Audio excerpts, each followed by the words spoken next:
और इस बीच बड़ी खबर आपको बता दें, निकाय चुनाव की अधिसूचना पर फैसला सुरक्षित रख लिया गया है। बड़ी खबर मिल रही है लखनऊ से। इलाहाबाद हाईकोर्ट की लखनऊ बेंच में पूरी हुई सुनवाई और उसके बाद फैसले को सुरक्षित रख लिया गया है। निकाय चुनाव में आरक्षण का ये मामला है। हाईकोर्ट ने अधिसूचना जारी करने पर लगा रखी है रोक और आज फैसले की उम्मीद थी, लेकिन दोनों पक्षों को सुनने के बाद फिलहाल कोर्ट ने फैसला सुरक्षित रख लिया है।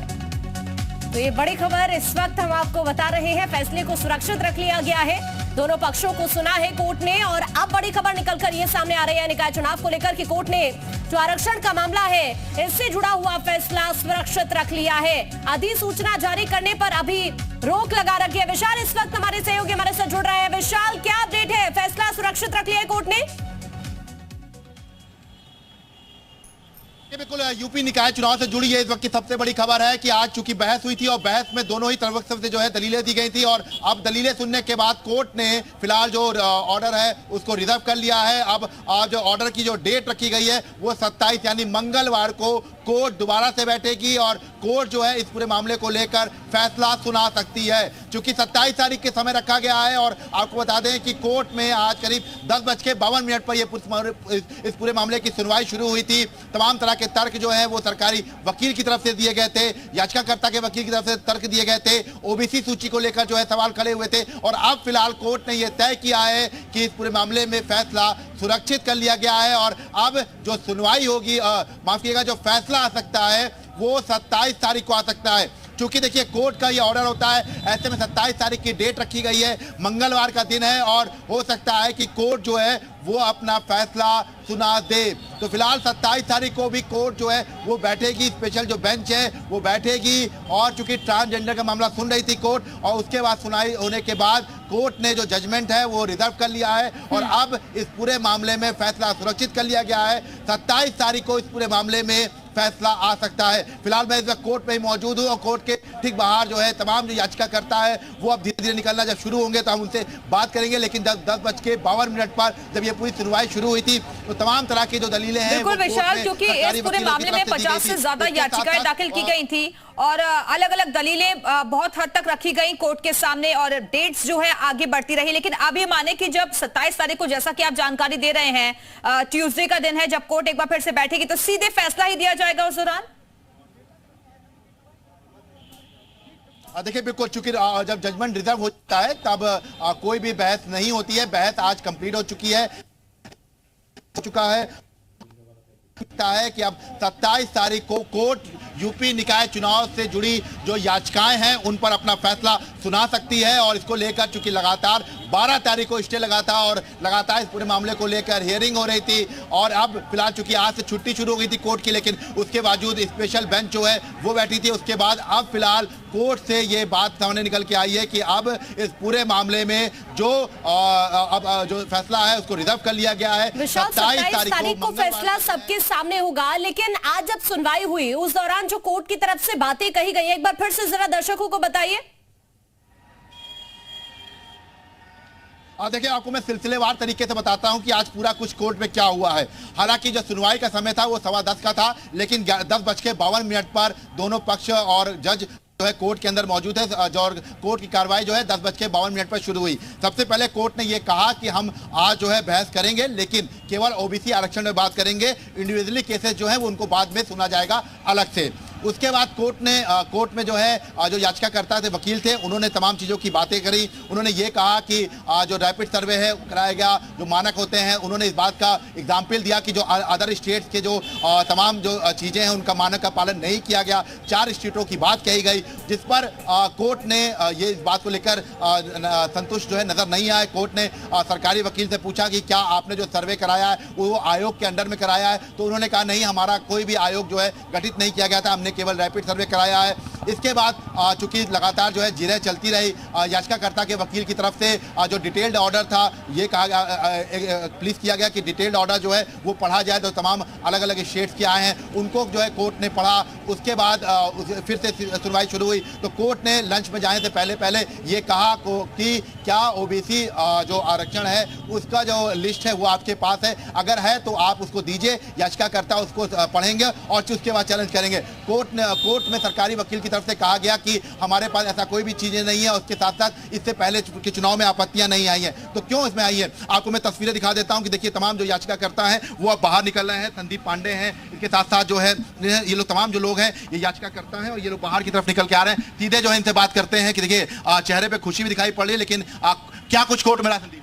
कोर्ट में बहुत बढ़िया आर्गूमेंट चला। सरकारी वकील ने अपनी पूरी बातें कही, याचिकाकर्ता के जो वकील हैं उन्होंने भी अपनी पूरी बातें कही। जज साहब सिर्फ एक बात पे अड़े हुए हैं, लगातार सिर्फ वो यही कह रहे हैं कि आपने जो सर्वे किया उस सर्वे को आप डेडिकेटेड सर्वे नहीं बता सकते हैं। डेडिकेटेड आयोग के आधार पे आपको जो है, क्योंकि जो आपने रैपिड सर्वे किया उसमें आपने हेड काउंटिंग कर ली कि ओबीसी जाति का कितना बंदा इस क्षेत्र में रह रहा है, मगर राजनीतिक रूप से कौन पिछड़ा हुआ है, कौन सी जाति पिछड़ी हुई, इसका आकलन आपके पास नहीं, डाटा आपके पास नहीं। कोर्ट ने यह भी कहा कि सोशल जो बैकवर्ड जो रिजर्वेशन को अलग किया जाए और पॉलिटिकल है। बिल्कुल बिल्कुल, उन्होंने कहा देखिए सोशली पिछड़ा हुआ और पॉलिटिकली पिछड़ा हुआ बिल्कुल अलग अलग विषय है, दोनों को अलग तरह से देखा जाए। और अगर आपके पास वो डाटा हो, जबकि सरकारी वकील बार बार इस बात पे अड़े रहे कि हमने ऑलरेडी सर्वे करा रखा है, उससे ज्यादा ऑथेंटिक सर्वे है, मगर जज साहब सिर्फ इसी बात पे अड़े रहे कि अगर आपके पास सर्वे है, आप सर्वे का डाटा लाइए, तब याचिकाकर्ता के वकील उसके ऊपर ऑब्जेक्शन करेंगे। देखिए ये संदीप है, इनका साफ तौर पे कहना है कि ये तो अगर आप देखिए तो सीधे तौर पे कह सकते हैं। इनसे बात कर लेते हैं। ये बताइए कि क्या कुछ आज रहा? 27 तारीख को सुनाएंगे, ओपन कोर्ट में डिसीजन देंगे। आज एक बड़ी महत्वपूर्ण चीज हुई, कोर्ट ने ये कहा कि ओबीसी को लेकर कि आपके पास कोई डाटा है तो आप दीजिए याचिकाकर्ताओं ताकि वो चैलेंज कर सके। तो क्या सरकारी वकील दे पाए? नहीं दे पाए। उन्होंने कहा कि इस डाटा हम नहीं मानते हैं, वो आप नहीं कर पाए। तो उन्होंने सरकारी वकील की बात सुनी और एलबी मिश्रा साहब की बात सुनी। दोनों की बात सुनने के बाद में उन्होंने 27 तारीख को अपने निर्णय कर दिया। 27 तारीख को ओपन कोर्ट में इसका मुकदमे का फैसला सुनाया जाए। कितने बजे का कोर्ट ने टाइम नहीं बताया। अच्छा, आप लोग की बात से दलीलों से संतुष्ट दिखाई पड़े? हाँ संतुष्ट है कोर्ट हमारा, और जहाँ तक है याचिकाकर्ताओं का पक्ष में फैसला है। देखिए ये तमाम जो याचिकाकर्ता हैं, और ये देखिए अब आपको तस्वीरें दिखाते हैं। देखिए इलाहाबाद हाईकोर्ट की लखनऊ बेंच के बाहर की तस्वीरें हैं, और लगातार अब चूंकि देखिए इस पूरे मामले को लेकर 64 याचिकाएं थी और इस पूरे मामले को लेकर लगातार जो है जिरह चल रही थी। ऐसे में ये कहा जा सकता है कि तमाम जो चीजें हैं वो अब धीरे धीरे सामने आ रही है, और ऐसे में कहा जा सकता है कि लगातार चूंकि देखिए हम बात कर रहे थे सर, एक चीज और है, कोर्ट ने आज ये भी कहा है कि इस पूरे मामले को लेकर सरकारी वकील से ये भी कहा कि आप जब सरकारी वकील ने कहा कि 2017 में भी कोई जो है आपत्ति नहीं दर्ज आई थी, तब कोर्ट ने क्या कुछ कहा? तब कोर्ट ने पूछा और बताया गया कि 2017 में जो हुआ था वो गलत था, लेकिन याचिकाकर्ता अपनी पूरी बात को नहीं कह पाए, और सरकार से लड़ना हर एक का काम है। आप लोग संतुष्ट हैं? हाँ संतुष्ट है। अच्छा, ये कोर्ट ने ये केवल ओबीसी एक्शन में सुना है, जो इंडिविजुअल केसेस थे उनको बाद में सुनेगी कोर्ट? नहीं, सारे लोगों को सुन लिया है, जितनी भी याचिकाकर्ता है सबसे पूछ लिया है। इसमें कोई सुनाना हो तो आप बता दीजिए।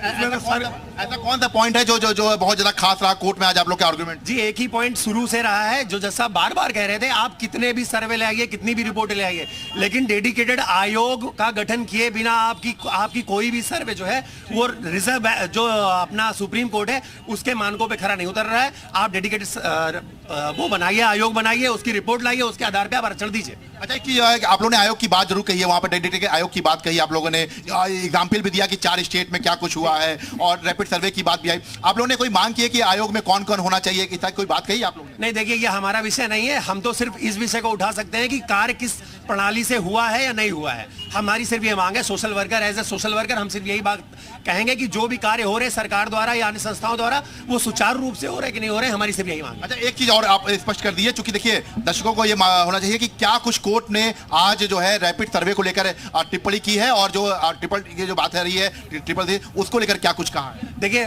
कोर्ट ने स्पष्ट तौर पे कहा है। विशाल आएंगे आपके पास। शरद पाठक जी इस वक्त जुड़ गए हैं, इस पूरे मामले में याचिका करता रहे हैं। शरद जी, कोर्ट ने फिलहाल आज की सुनवाई के बाद फैसला सुरक्षित रख लिया है, क्या कुछ दलीलें आज कोर्ट के भीतर रही और आदेश क्या दिया गया है अभी सुनवाई के बाद कोर्ट की तरफ से?